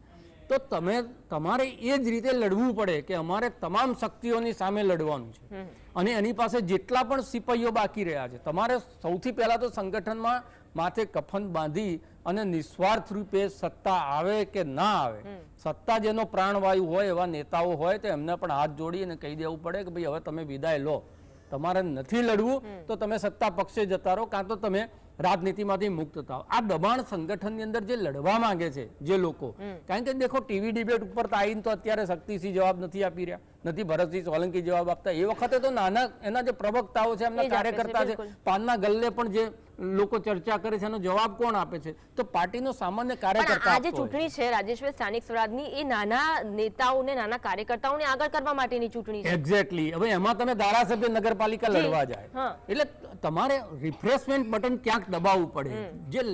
જે કાયમ તમારો ઝંડો ઝાલીને દોડતો માણસ છે, તમારા પોસ્ટર ચોંટાડતો માણસ છે, નાનું કામ તમારું જે કરે છે પોતાના ગાંઠના પૈસા ખર્ચીને પાર્ટી માટે, એ ખરેખર પાર્ટીને ચાહનારો કાર્યકર્તા છે. એ કાર્યકર્તાને તમારે નીચેથી ઉપર લાઈન મૂકવો પડે, અને એ જ્યારે મૂકો ત્યારે જે છે એ પાર્ટીની અંદર રિફ્રેશમેન્ટ આવે અને એમ ખબર પડે કે ના ભાઈ આ તક જે છે એ માત્ર બની બેઠેલા લોકોની બહાર પણ આ તકો મળી શકે એમ છે. આપણે લડીએ છીએ તો પાર્ટી આપણો પીઠ થાબડે છે. એટલે પીઠ થાબડવા ક્યાં માટે એ કોંગ્રેસ હોય અથવા આમ આદમી પાર્ટી હોય, તમામ ચૂંટણી લડવામાં પગલાંને ક્યાં લાગુ કોની પડે. ઉતરી એ છે? ભારતીય જનતા પાર્ટીમાં હવે લૂણો એ લાગી રહ્યો છે કે ભાઈ અમે જેને આપીશું માથે મારીશું એ લોકો જીતી જ જાય છે. એટલે એમાં પણ મારા સારા નહીં તો મારા વાળી આખી રમત શરૂ થઈ છે ને જુનાગઢની અંદર આપણે જોયું. હા, હા. એટલે એ રમત ભારતીય જનતા પાર્ટીમાં થઈ છે. એટલે જ્યાં જ્યાં જે છે એ તમે જ્યારે લોકતંત્રની વાત કરતા હો તો સૌથી પહેલા તો પાર્ટીની અંદર એ લોકતંત્ર હોવું જોઈએ. પાર્ટીનો કાર્યકર્તા કહેતો હોય છે કે ભાઈ આ મુશ્કેલીઓ છે, એ ઓફ ધ રેકોર્ડ કહેતો હોય, ઓન ધ રેકોર્ડ ના બોલે, કારણ કે એને પાર્ટીની શિસ્તમાં રહેવાનું હોય. બિલકુલ. પણ એ પાર્ટીમાં જ્યારે કહેતો હોય ત્યારે એ સાચું કહે છે, એના સ્વાર્થ સાથે નથી કહેતા. એનું વિશ્લેષણ થવું જોઈએ દરેક હાર પછી. ભારતીય જનતા પાર્ટી જીત્યા પછી એ વિશ્લેષણ કરે છે કે ભાઈ આ સલાયામાં કેમ હાર્યા, કે આપણે રાણાભામાં ક્યાં, એની ચર્ચા કમલમમાં થશે આટલી બધી જીત્યા પછી. તમે હારનું પોસ્ટમોર્ટમ નથી કરતા. તો એ કરવું પડશે અને દરેક પાર્ટી છે અને નેતૃત્વને શિફ્ટ કરવું પડે. તમારે એવા આમ આદમી પાર્ટીની તમે વાત કરો કે રાજકારણનો રજ એને આવડતો નથી, એવા લોકો સિસ્ટમની અંદર ઘૂસ્યા. સિસ્ટમમાં ઘૂસીને 10 વર્ષ જે લોકોની ઇજારાશાહી હતી કોંગ્રેસ અને ભારતીય જનતા પાર્ટીને સત્તામાંથી બેદખલ કરીને બતાવ્યું. પંજાબ જેવા મોટા રાજ્યની અંદર નવશિક્ષા લોકો જેને કેવી રીતે ચૂંટણી લડવી એ ખબર નથી, એવા લોકો લડ્યા, ત્યાં આગળ સત્તામાં આવ્યા. આજે અહીંયા પણ જે આમ આદમી પાર્ટીનું જે સંગઠન છે એની અંદર મોટા ભાગના લોકો એવા છે. એટલે જનતા તો પરિવર્તન ઈચ્છે છે, પરંતુ પ્રયત્ન કદાચ ઓછા તમારે પડતા હોય. પ્રયત્ન કરવો પડે ને કોરી સ્લેટ વાળા લોકોને સામે મૂકી દેવા પડે. છાપેલા કાટલા બધા બાજુમાં રાખી દેવા પડે, જેના કારણે એન્ટી ઇન્કમ્બન્સી છે, જેના કારણે તમને નેગેટિવ વોટિંગ થાય. સારા લોકો પણ ઘણી વખત પાર્ટીની નકારાત્મકતાના કારણે હારી જતા હોય. વ્યક્તિ તરીકે બહુ સારો હોય માણસ, પણ એ પાર્ટીની નકારાત્મકતા ક્યાંક ને ક્યાંક એને નુકસાન કરતી હોય છે. તો કોંગ્રેસે જો હવે કશું જ ગુમાવવાનું નથી. તમે ત્યાં આગળ 13-14 થઈ ગયા છો વિધાનસભામાં, લોકસભામાં 1 છો, નગરપાલિકામાં બધું ગુમાય. આનાથી વધારે સારો પ્રયોગ કરવાનો મોકો સમય નથી બીજો કોઈ. કોંગ્રેસને ક્યારેય નહીં મળે. આનાથી વધારે નુકસાન થવાનું જ નથી. એ વખતે જે છે અર્થશાસ્ત્રનો નિયમ છે, જેટલું જોખમ વધુ એટલું નફો વધારે. તો તમારે જોખમ ઉઠાવવું પડશે. તમારે એવા બધા જ લોકોને, એનાથી જે થાય, પાર્ટીનું ડિવિઝન થતું હોય તો ડિવિઝન થાય, જેમને જવું હોય જતા રહે, પણ એવા લોકોને તમારે જે મરણિયા બનીને પણ આ ભારતીય જનતા પાર્ટીની સામે લડવા માંગતા હોય, કે લોકતંત્ર બચાવવા માટેની આ મુહિમ છે એને આંદોલન તરીકે જોવા માંગતા હોય, સત્તા મળશે એના કારણે ભારતીય જનતા સરહદ પર સૈનિકો જેમ લડે છે ને એમ એમને એ રીતે જ લડવું પડે છોડવા. તમારે. બિલકુલ સાચી વાત છે. મેં ઉદાહરણ આપ્યું, અંગ્રેજો હતા ત્યારે શું હતું? કશું નતું તમારી જોડે. જેને ઈચ્છતા હતા ફાંસી ચડાવી દેતા હતા, અને તે છતાં એની સામે તમે લડીને જીતી શક્યા છો ને. તો હતાશાના સૂરને ખંખેરવો પડશે અને ચૂંટણીની હારના બહાના શોધવાના બદલે એના ખરા કારણો શોધવા પડશે. સાચા સિપાહીઓને તમારે સંગઠનની અંદરથી શોધી કાંકરા બધા કાઢી, અને જેટલા હીરા બચે, ભલે થોડા મુઠ્ઠીભર હોય, એ વસ્તુ આમ આદમી પાર્ટીને પણ લાગુ પડે છે. આપણે રાકેશભાઈને પૂછીએ. બિલકુલ રાકેશભાઈ, જેમ રાજેશભાઈએ જણાવ્યું કે ચલો જનતા તો પરિવર્તન ઈચ્છે છે, પરંતુ ક્યાંક પ્રયત્નો ઓછા પડે છે. જી, સવાલ રિપીટ કરશો બેન? જનતા તો પરિવર્તન ઈચ્છે છે, જનતા તો નવા લોકોને ચાન્સ આપવાનું ઈચ્છે છે, પરંતુ પ્રયત્ન ક્યાંક ઓછા પડે છે તેવું નિષ્કર્ષ અત્યારે તો આ ચર્ચામાં આવ્યો છે. આપને એવું લાગે છે? જી બિલકુલ મેડમ, બેન પ્રયત્ન ઓછા નથી પડતા, પણ મેં કહ્યું એમ કે જેટલું સામર્થ્ય છે અમારી પાસે, જેટલી શક્તિ છે અમારી પાસે, જેટલું મેન પાવર છે, એટલે કે એમાં રિસોર્સિસમાં હ્યુમન રિસોર્સ પણ આવી ગયા, પૈસાના રિસોર્સિસ પણ આવી ગયા, સંસાધનોના રિસોર્સિસ પણ આવી ગયા. આટલા ટાંચા સાધનોમાં જેટલી લડાઈ આપી શકાય આ ભાજપના આટલા રાક્ષસી તંત્રને, જેની પાસે આટલા પૈસા છે, આટલી સત્તા છે, આટલું બાહુબળ છે, એને જેટલી લડાઈ આપી શકાય એટલું અમે લડાઈ બિલકુલ આપીએ છીએ. તો રાકેશભાઈ, સલાયામાં ભાજપે નીતિનો ઉપયોગ નહીં કરે એવું લાગે છે આપને? આ સાથે કુતિયાણામાં નીતિનો ઉપયોગ નહીં કરે એવું લાગે છે આપને? બિલકુલ કર્યો છે, પણ ત્યાં હું એ જ કહું છું કે ત્યાં પરિણામ કેવી રીતે આવ્યું? ત્યાં અમારી પાસે કલેક્ટિવ ફોર્સ હતી. ત્યાં માની લો કે ત્યાં જે આખી સલાયા નગરપાલિકામાં જનસમર્થન પણ સારું હતું, ત્યાં ઉમેદવારો પણ સારા મળી શક્યા, એને કારણે લડાઈ વધારે આસાન બની ગઈ. બીજી જગ્યાએ એટલા રાજનીતિમાં નગરપાલિકા લેવલે આટલા સક્ષમ ઉમેદવારો શોધવા, કારણ કે ખૂબ ડરનો માહોલ હોય છે નગરપાલિકામાં. ઉમેદવારો શોધવા એ પણ ખૂબ મોટી ચેલેન્જ હોય છે, કારણ કે એકબીજાની શરમ લાગતી હોય છે, એકબીજાનો ડર લાગતો હોય છે, એકબીજાનો સંકોચ લાગતો હોય છે. ખાસ કરીને આમ આદમી પાર્ટી જેવી નવી અને નાની પાર્ટી માટે આ પણ ખૂબ ચેલેન્જ હોય છે. પણ સલાયા જેવી જગ્યાઓમાં ઉમેદવારો મળી શક્યા, પીઠબળ મળી શક્યું, કારણ કે ત્યાં ઈશુદાનભાઈ ગઢવી જેવા મોટા નેતાનું બેકઅપ હતું, જેમ તમે કુતિયાણામાં વાત કરો છો તો કાંધલભાઈ જાડેજા જેવા મોટા નેતાનું એ લોકો પાસે બેકઅપ છે, તો ત્યાં ઉમેદવારો પણ પોતાની રીતે જુસ્સામાં હોય, લડાઈમાં હોય. તો બિલકુલ નાની પાર્ટી છે, ઓછા સંસાધનો વાળી પાર્ટી છે, જ્યાં સારી રીતે લડી શકાય ત્યાં લડીએ છીએ, જ્યાં પ્રયત્ન કરી શકાય ત્યાં પ્રયત્ન કરીએ છીએ. ઓકે, વિરમભાઈ, જેમ રાજેશભાઈએ જણાવ્યું અને આપણે ચર્ચા જે કરી રહ્યા છે, ચર્ચા અંગે આપ શું કહેશો? નહીં, ચોક્કસ વાત છે કે અમારા સંગઠન ક્યાંક ઊણું ઉતર્યું છે તો વાત આપણે સ્વીકારીએ છીએ, એમાં કોઈ બેમત નથી. પણ સાથે સાથે એ પણ સ્વીકારવું રહ્યું કે જે રીતે પરફોર્મન્સ અમારું અહીંયા સુધર્યું છે, દેખાય છે આપણને, તો એ પણ એ સંગઠનને જ આધારિત છે કે જ્યાં અમે લોકોના પ્રશ્નોને લઈને અમે ગયા છીએ, ક્યાંક તો અમારામાં એ લોકોને અમારામાં વિશ્વાસ બેઠેલો છે અને એટલા માટે થઈને જે પરિણામો જે જ્યાં 3 હતા ત્યાંથી 11 થયા છીએ, તો જ્યાં ક્યાંય 0 હતા તો ત્યાં અમે અમારું ખાતું પણ ખોલાવ્યું છે. એટલે ધીરે ધીરે આમાં પોઝિટિવ પાસાની સ્થાને નેગેટિવ પાસું પણ જોવું પણ કદાચ અત્યારે કોંગ્રેસ એટલું જરૂરી છે. નહીં, શીખવાનું તો છે જ આમાંથી. અમે કાર્યકર જે છે, જે નાનામાં નાનો કાર્યકર છે, એ કાર્યકર બી આમાંથી બોધપાઠ તો લઈ રહ્યો છે. એટલે એ હું મારા મોટા નેતા છે એમની પણ હું વાત કરું છું કે એમને ખબર જ છે, જો એક સામાન્ય નેતાને કાર્યકરને ખબર પડતી હોય તેમને નહીં પડતી એવું નથી. પરંતુ અમે આમાંથી શીખ લઈએ છીએ, આના માટે મંથન થશે અને આ એક બહુ જ આવનારા દિવસોમાં પણ તમે જોશો કે કોંગ્રેસમાં ધરમૂળથી પરિવર્તન આવી રહ્યું છે અને આગામી દિવસોમાં જ્યારે અહીંયા અમારી કોંગ્રેસની જે અહીંયા બેઠક થવાની છે, તો આ પરિણામો તમને ટૂંક જ સમયમાં જોવા મળશે કોંગ્રેસના પરિવર્તનમાં. ઓકે, આશા રાખી રહ્યા છે રાજેશભાઈ, આપણે આશા રાખીએ. અને આ જે ચૂંટણી છે સ્થાનિક સ્વરાજની, તેમાં નાના પક્ષોની પણ જીત, એ શું સૂચવી રહ્યું છે રાજેશભાઈ? કારણ કે આપણે સમાજવાદી પાર્ટી જોઈ, ચલો આમ આદમી પાર્ટી અત્યારે પણ આપણે એ લઈ લઈએ સલાહમાં, એ શું સૂચવી રહ્યું છે?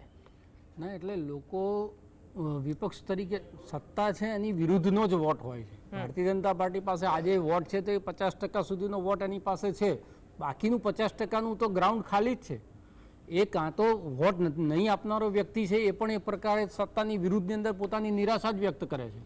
અને જે વિપક્ષમાં વોટ આપે છે, ભલે એ વહેંચાયેલો હોય, ક્યાંક આમ આદમી પાર્ટીમાં હોય, ક્યાંક કોંગ્રેસમાં હોય, ક્યાંક ઇન્ડિવિજ્યુઅલ હોય, પણ એ પણ સત્તાની વિરુદ્ધનો જ વોટ છે. એને કોન્સોલિડેટ કરીને ત્યાં સુધી તમે તમારા પક્ષે ના લઈ આવો ત્યાં સુધી જે છે આનું નિરાકરણ આવવાનું નથી. ને એમણે એમ કીધું કે કોંગ્રેસની અંદર સંગઠનમાં ફેરફારો, થોડાક ચિહ્નો આપણને જોવા મળ્યા છે જે રાહુલ ગાંધીએ કર્યું. હરિયાણાની ચૂંટણી વખતે હું તમામ હિન્દી ચેનલ્સ ઉપર એ વાત કહેતો હતો, ગુજરાતના કોઈ પણ વ્યક્તિને જ્યારે તમે પ્રભારી બનાવીને મોકલો છો એટલે તમારે સમજી લેવાનું કે ત્યાં આગળ ચૂંટણી તમે હારી જાઓ. એ દીપક બાબરિયા હોય કે ભરતસિંહ સોલંકી હોય, ત્યાં આગળ આમ આદમી પાર્ટી સાથે કેમ ગઠબંધન ના થયું ને એમાં કોની શું ભૂમિકા હતી એ વખતની ચર્ચા એ વખતે થઈ હતી. અને હવે મોડે જે છે કોંગ્રેસનું હાઈકમાન્ડ એ વસ્તુ સમજ્યું છે અને એમણે એમની ભૂમિકાઓમાંથી એમને દૂર કર્યા છે. હવે એ લોકો પાર્ટી સાથે રહે છે. આમાં તકલીફ એ છે કે વર્ષો સુધી જેને આપ્યું છે, દાખલા તરીકે G23ની આપણે વાત કરીએ કોંગ્રેસની, તો વર્ષો સુધી જે લોકો લાભાર્થીઓ હતા કે જેમને રાજ્યસભાએ મળી હોય, કેન્દ્રમાં મિનિસ્ટ્રી પણ મળી હોય, બહુ મોટા સ્થાન મળ્યા હોય, પ્રદેશમાં પ્રભારીઓ બનાવ્યા હોય, એવા જ લોકો પાર્ટીની જ્યારે નબળી સ્થિતિ હતી ત્યારે પાર્ટીની સામે લડવા માટે એક ગ્રુપ બનાવીને નીકળી પડ્યા. તો એવા લોકોને તમારે ઓળખી લેવા પડે કે કેટલા લોકો એવા છે કે જેમને જ્યાં સુધી એમની પાસે સત્તા છે કે એમને પદ આપી રાખ્યું છે. હવે તમે નેતા કરો પણ તમારી પાર્ટી જીતતી જ ના હોય તો તમે કોના નેતા? આ સૌથી મોટો પ્રશ્ન છે ને. તમે રસ્તા ઉપર જાઓ ને તમારા પ્રદેશ પ્રમુખને ઓળખાણ આપવી પડે, એ સ્થિતિ જ્યાં સુધી આવી જતી હોય તો તમારે કંઈક ને કંઈક એનું વિચારવું પડે. ને એમાં ગુજરાતના સંગઠનમાં તો આપણે જોયું છે કે ઉપરના 25-30 લોકોની અંદર સંગીત ખુરશીની જેમ સત્તાઓ એમાં બદલાતી રહેતી હોય છે. હવે એ સ્થિતિ જે છે ધીરે ધીરે ભારતીય જનતા પાર્ટીમાં થઈ રહી છે. ભારતીય જનતા પાર્ટીમાં આંતરિક ગજગરા છે. તમે જુઓ, જૂથવાદ હતો ભારતીય જનતા પાર્ટીમાં, ધારાસભ્યો ખુદ પાર્ટીની સામે સ્ટેટમેન્ટ કરી રહ્યા હતા. એક ધારાસભ્યની સામે સંસદ સભ્ય જે છે રણસિંગુ મારતા હતા, ખુદ દિલીપ સંઘાણીની CR પાટીલની સામે સ્ટેટમેન્ટો થયેલા હતા. જયેશ રાદડિયાની ભૂમિકા આપણે ત્યાં આગળ જોઈ હતી. તો આ બધું કોઈ પરિણામમાં નથી, કારણ કે એ શિસ્તબદ્ધ પાર્ટી કહેવાય છે. ના, પ્રજાને છે ને, પ્રજાને તમારા ઝઘડાઓ સાથે બહુ લેવા દેવા. મારા ઘરમાં રસ્તો કેવો છે, તમારામાં કોણ નેતા બને છે, કોણ મુખ્યમંત્રી બને છે, કોને કઈ ટિકિટ મળી જાય છે, એની સાથે પ્રજાને કોઈ લેવા દેવા નથી. પ્રજાને તો એને સીધું એનું જે કામ છે કોણ કરી શકવાનું છે એના ઉપર છે. બીજી વસ્તુ એ છે કોણ જીતવાનું છે. મોટા ભાગનો જે સ્વિફ્ટ વોટર છે ને એ એવું જોતો હોય છે કે ભાઈ હવે ભાજપ જ જીતવાનું હોય તો કોંગ્રેસને વોટ આપીને મારો વોટ શું કરવા બગાડવો. એટલે માહોલ તો તમારે કમસે કમ બનાવવો પડે. જે પણ આ વખતે વિધાનસભાની કેવું અંદર હતું રાજેશભાઈ કે ઘણી જગ્યાએ ભાઈ ચૂંટણીનો બહિષ્કારની ઘણી વાતો આવી હતી, ભાઈ આટલા વર્ષોથી કામ થયા નથી, તો આ વખતે લાગે છે ખરેખર કે નાના પ્રશ્નના કારણે આ મત પડ્યા હશે, કે પછી આ વખતે પણ જે મોટા મોટા પ્રશ્ન છે એવું તો કહું કે ચલો વડાપ્રધાન મોદી આપણે અમેરિકા પ્રવાસે ગયા, એ બધા મુદ્દાઓને જોઈને આ લોકો પણ મત આપતા હશે સ્થાનિક જનતા, એવું લાગે છે? જો કમિટેડ જે વોટર્સ છે ને એ તો દરેક પાર્ટીનો પોતપોતાની રીતે ગમે તે સમસ્યા હોય કે ગમે તે હોય એ પાર્ટીને જઈને વોટ આપી આવતો હોય છે. જે એનો એકદમ કમિટેડ વર્કર છે એ જોતો નથી પાર્ટી શું કરી રહી છે કે એનો નેતા શું કરી રહ્યો છે, એટલે એવો એક વોટ હોય છે. પણ સ્થાનિક સ્વરાજની ચૂંટણીમાં મોટા ભાગે એ વોટર્સ કામ નથી કરતો. પણ અહીંયા એવું થયું છે કે દરેક ચૂંટણીમાં બીજેપીનું પેલું બટન દબાવવાનું એક આદત પડી ગઈ લોકોને. એના મગજમાં બીજો કોઈ સિમ્બોલ આવતું જ નથી. એ એટલા માટે નથી આવતું કે માત્ર બીજેપી જેને દેખાય છે. સત્તામાં છે એટલે દેખાય, બરોબર છે કે એ લોકો માર્કેટિંગ કરે, સરકારી પૈસાનો ઉપયોગ કરે ને જાહેરાતો કરે, બધું જ કરે. પણ સામે વિપક્ષ જ્યારે દેખાય જ નહીં, એમને ચૂંટણી સિવાય વિપક્ષ એમને દેખાતો ના હોય. અમરેલીનો મુદ્દો એમણે કીધો, અમરેલીનો મુદ્દો છે જનહિતનો મુદ્દો હતો જ નહીં, એ સામાજિક મુદ્દો હતો. એ મુદ્દો ઊભો થયો અને તમે એને પકડી લીધો. એટલે કોઈ ઘટના બને એની રાહ જોઈને રાજનીતિ ના થાય કે ભાઈ મોરબીનો પૂર પડશે એટલે અમે મેદાનમાં ઉતરીશું, હા રાજકોટમાં અગ્નિકાંડ થશે એટલે અમે મેદાનમાં પડીશું, ક્ષત્રિયો નારાજ થશે એટલે અમે એમની સાથે જોડાઈ જઈશું. એ રીતે રાજનીતિ ના થાય. જો એ રાજનીતિ થતી હોત તો પાટીદાર આંદોલન વખત જે ફાયદો થયો હતો કોંગ્રેસનો, એ ફાયદો આગળ કેરી ફોરવર્ડ થયો હોત, પણ એ ના થયો. કારણ કે એ સમસ્યાનું સમાધાન થઈ જાય એટલે વાત પૂરી થઈ જાય. એટલે તમારે જનહિતના પ્રશ્નોને જ લેવા પડે. કોઈ એકાદ જે ટેમ્પરરી ઘટના જે ઠીક છે એના કારણે એક માહોલ ઊભો થાય, એન્ટી ઇન્કમ્બન્સી થોડી સરકારની સામે ઊભી થાય, સરકાર દબાવમાં આવે. પણ તમારે જો કાયમી રાજનીતિ કરવી હોય તો સીધું લોકોને સ્પર્શતો મુદ્દો, દાખલા મોંઘવારી બહુ મોટો પ્રશ્ન છે, બેકારી બહુ મોટો પ્રશ્ન છે. મોંઘવારીને લઈને ખાલી તેલના ડબ્બા લઈને કે ખાલી ગેસના બાટલા લઈને દરેક શહેર ગલી મોહલ્લાની અંદર કેટલા આંદોલનો થયા, કેટલી રેલીઓ થઈ. તો તમારી સાથે કોઈ જોડાય કે ના જોડાય, ભલે 10 કાર્યકર્તા છે પણ 10 કાર્યકર્તા શહેરના 4 રસ્તા ઉપર ઊભા રહેલા લોકોને દેખાશે, લોકોને એમ લાગશે કે ના ભાઈ આ લોકો પ્રશ્ન તો ઉઠાવે છે એવું લાગશે, તો ધીરે રહીને તમારી સાથે એ લોકો કનેક્ટ થશે. અને એના માટે કોઈ નેતાઓની રાહ જોવાની જરૂર હોતી નથી.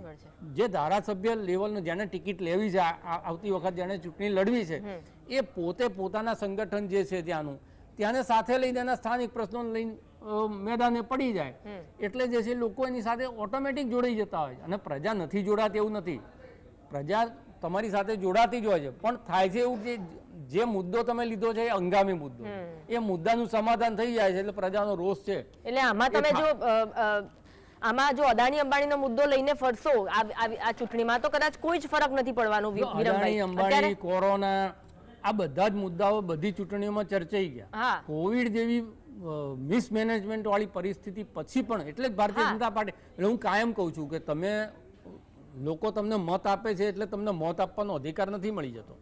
આ તો સીધી વસ્તુ છે, બરાબર કે ભાઈ લોકો તમને વોટ આપે છે પણ એ અહંકાર એમનામાં આવે છે ક્યાંથી? જીતમાંથી.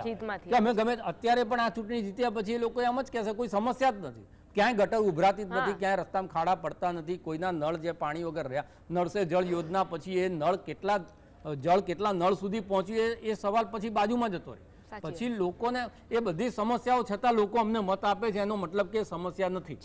આ એક આનું નુકસાન જે છે જતા દિવસે પ્રજાને થવાનું છે અને થઈ પણ રહ્યું છે, એ થઈ પણ રહ્યું છે. પણ એની વચ્ચેથી વિપક્ષે રસ્તો તો શોધવો જ પડશે. બિલકુલ. ઘણી વખત એવું બી થતું હોય છે કે આપણે ગુજરાત સમાચારની આ ચેનલ ઉપર બેઠા છીએ એટલે હું એવું કહું છું એનું નથી, પણ સનિષ્ઠ માધ્યમો જે બહુ ઓછા બચ્યા છે, જેમ કે આપણની જે સાચી હકીકત છે એ બતાવતા હોય. હું કોરોના કાળની આજે અત્યારે મુદ્દો ઉઠ્યો એટલા માટે હું એ વાત કરું છું કે એ વખતે મેં પોતે આ બોડકદેવ વોર્ડમાં હું પોતે અહીંયા આપણા બાજુમાં જે સ્લમ એરિયાઝ છે, જે ઔડાની વસાહતો બનેલી છે, કે વસ્ત્રાપુર ગામ છે અથવા તો મેમનગર ગામ છે, ત્યાં જે શ્રમજીવી લોકો રહેતા હતા એના માટેનું મેં 3 મહિના અમે લોકોને ભોજન પૂરું પાડ્યું છે. અને રોજના લગભગ 3000 થી 3500 લોકોને, હું પોતે વેચવા ગયો છું. એક બી દિવસ અમે લોકો ઘરમાં બેઠા નથી એ કરે. પણ એની સામે જે કામો 5% લોકોએ કર્યા હોય છે એને આખો દિવસ અમુક પેડ ચેનલોએ એને આખો દિવસ બતાવ્યું છે, જ્યારે અમે દેખાયા જ નથી ક્યાંય. એટલે એક આ પણ એટલે એક કોંગ્રેસે પ્રચાર પ્રસારનો સ્ટ્રેટેજી માધ્યમ ચેન્જ એટલે કરવી હા. પડશે, રણનીતિ બદલવી પડશે, હવે તો કંઈક વિચારવું પડશે, કારણ કે જ્યારે સ્થાનિક સ્વરાજની ચૂંટણીમાં પરિણામો હોય તો કોંગ્રેસ માટે આ લાલ બત્તી કાળી બત્તી સમાન કહી શકાય.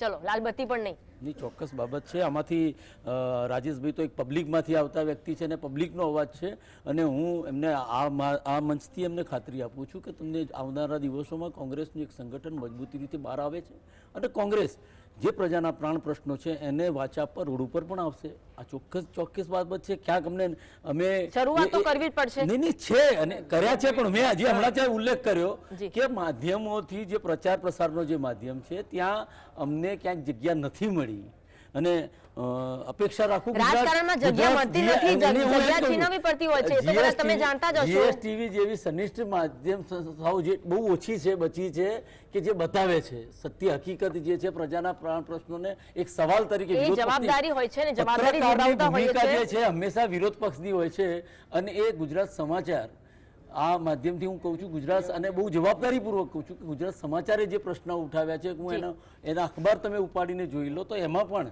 એ પ્રજાના પ્રશ્નોને જ વાચા આપતી હોય છે. ઓકે. પણ એ જે જગ્યા જે કોંગ્રેસ એક વિરોધ પક્ષ તરીકે જે બીજા માધ્યમો જે છે પ્રચાર સંસ્થાઓ જે સમાચાર સંસ્થાઓ એ અમને જગ્યા નથી આપતી, અને કેમ નથી આપતી એ ઉપરથી એમના પ્રસાર એ વસ્તુ એ આખી ચર્ચાનો વિષય અલગ છે. રાકેશભાઈ, તમારું ક્લોઝિંગ કમેન્ટ જોવા માંગીશું, કારણ કે આ જે ચિત્ર અત્યારે સ્પષ્ટ થઈ રહ્યું છે સ્થાનિક સ્વરાજની ચૂંટણીનું, આમ આદમી પાર્ટી ચલો ખાતું ખોલાવવામાં સફળ રહી હોય, પરંતુ એવી જગ્યા બનાવવામાં સફળ નથી રહી. શું પ્રયત્ન થશે? ક્યાં ઊની ઉતરી છે? કયા કારણો આપને લાગી રહ્યા છે? जी, दुष्यंत कुमार नो एक शेर है कि इस नदी की धार में ठंडी हवा आती तो है, नाव जर्जर ही सही लहरों से टकराती तो है. ભાજપના રાક્ષસી તંત્ર સામે, આટલા પૈસા, આટલા બાહુબળ, આટલા ગુંડાઓ સામે આમ આદમી પાર્ટી જેવી નાની પાર્ટી લડી રહી છે, તાકાતથી લડી રહી છે, ભાજપના અત્યાચારોનો સામનો કરી રહી છે, અને છતાંય તમામ જગ્યાએ નાની મોટી સફળતાઓ મેળવી રહી છે. અત્યારે આપણી આ ડિબેટ થઈ એ દરમિયાનમાં 5 સીટો આમ આદમી પાર્ટીની વધી છે, તો 35 જેટલી સીટો પર જો એક ચૂંટણીમાં અલગ અલગ જગ્યાએ આખા ગુજરાતમાંથી 35 જેટલા આમ આદમી પાર્ટીના પ્રતિનિધિઓ ચૂંટાઈ શકતા હોય તો આમ આદમી પાર્ટી માટે ખૂબ સંભાવનાઓ છે. આમ આદમી પાર્ટી આવી જ રીતે પ્રજાનો અવાજ બનીને, જનતાનો અવાજ બનીને લડતી રહેશે, સંઘર્ષ કરતી રહેશે, અને ગુજરાતમાં જે પરિવર્તનની આશા છે એ પરિવર્તન એક દિવસ ચોક્કસ આવશે, અને એ આમ આદમી પાર્ટી એના માટે લડતી રહેશે, સંઘર્ષ કરતી રહેશે. ઓકે, રાજેશભાઈ, લાસ્ટ કમેન્ટ આપની શું રહેશે? ના, એટલે એમણે જે શેર કીધો તો એક શેર હું પણ કહું કે જી, यहाँ कौन किसी को रास्ता देता है, રાજનીતિ માટેના છે, જગ્યા કરવાની. यहाँ कौन किसी को रास्ता देता है, किसी को गिरा के તું સંભળ શકે તો ચલ. એટલે અહીંયા તો દરેક લોકો જે છે આ મહત્વાકાંક્ષીઓનો મેળો છે, અને એની અંદર તમારે તમારી જગ્યા કરવી પડે, અને એ જગ્યા કરવા માટે કયો રસ્તો અપનાવવો. દાખલા તરીકે મેઇનસ્ટ્રીમ મીડિયા તમને જગ્યા નથી આપતી, તો ડિજિટલ મીડિયાનું બહુ મોટું માધ્યમ છે. બહુ બધી પાર્ટીઓએ પોતાની ચેનલો શરૂ કરી છે. કોંગ્રેસે પોતાના ડિજિટલ મીડિયા જિલ્લા વાઇઝ એવું કામ કરવું પડે કે જે જગ્યા જે સામેથી બોલાવા જગ્યા આપે. એટલે આ એક રાજકારણ, તો હવે રાજકારણનો તો તમે શીખવાડવાનું કોંગ્રેસને હોય જ નહીં. એટલે તમે વિરમભાઈ જ્યારે આવું કહો ત્યારે નવાઈ લાગે છે. વિરમભાઈ, આપની એક છેલ્લી કમેન્ટ. આપની પ્રજા તરફથી જે અપેક્ષાઓ છે એ અપેક્ષાઓને વિરોધ પક્ષ તરીકે અમે મજબૂતાઈથી અમે પ્રજાના પ્રશ્નો ઉઠાવતા રહીશું એવી ખાતરી આપું છું. ઓકે, તો જે પરિણામ સામે આવી રહ્યા છે, એક મહાનગરપાલિકા અને 66 નગરપાલિકાનું રિઝલ્ટ એક બાદ એક સામે આવી રહ્યું છે, ચિત્ર હવે સ્પષ્ટ થવાના આરે છે, અને જીએસટીવી સવારથી આપને પળપળની અપડેટ આપતું રહેશે. આ તમામ મહાનુભાવો જીએસટીવી સાથે જોડાયા, આપનો ખૂબ ખૂબ આભાર. તો આગળ પણ જીએસટીવી અપડેટ આપતું રહેશે. આ સાથે રોકાઈશું એક વિરામ માટે.